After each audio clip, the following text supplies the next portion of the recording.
Bonjour, c'est Yolande Zoberman pour Road to Cinema.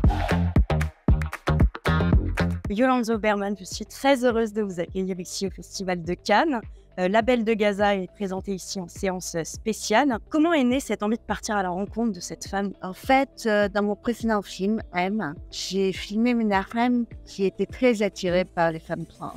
Une nuit, j'étais en train de le filmer et je vois par la vitre une très très belle trans.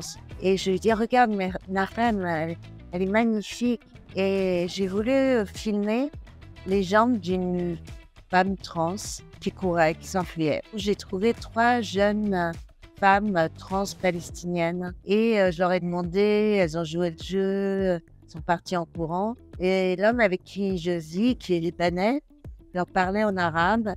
Et quand on est rentré à Paris, il m'a dit, mais tu sais que l'une d'elles est venue à pied de Gaza et ce chemin me paraissait tellement incroyable que je me suis dit, il faut que je trouve cette femme qui porte toutes les frontières, qui porte aussi les couples d'ennemis à l'intérieur d'elle-même. Et moi, je suis obsédée et par les frontières et par les couples d'ennemis. Oui, donc c'est vrai que c'est un film qui parle bien évidemment de la transidentité, en tout cas de ces femmes qui sont incroyables. Également de sujets bien sûr politiques, parce qu'elles sont entre des frontières, des conflits. Ça vient aussi parler de leur foi, du rapport à la religion. Je voulais en venir justement sur le fait que la religion était très présente dans ce documentaire. On n'aurait pas pu faire sans finalement. Le Moyen-Orient est un endroit extrêmement archaïque et en même temps, quand vous poussez une porte, vous ne savez jamais si vous allez trouver plein d'humanité ou plein d'inhumanité. La famille là-bas est extrêmement importante. C'est important partout. Je dirais particulièrement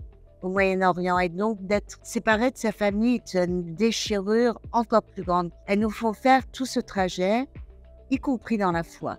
Et c'est vrai que plus les films passent, plus les films se déroulent, et plus elles deviennent religieuses. Et leur foi, il y en a qui sont musulmanes, il y en a une qui est chrétienne, une qui est juive, et d'une certaine manière, qui pratiquent l'athéisme comme une religion. Une spiritualité, voilà, ouais, complètement. Il y a des passages qui sont très forts, moi, qui m'ont bouleversée. On a par exemple cette femme qui nous parle que finalement c'est un ange de Dieu, que c'est une création. On a aussi cette anecdote avec le rabbin au XIIIe siècle qui rêvait d'être une femme, et puis de la voir aussi prier en direction de la Mecque.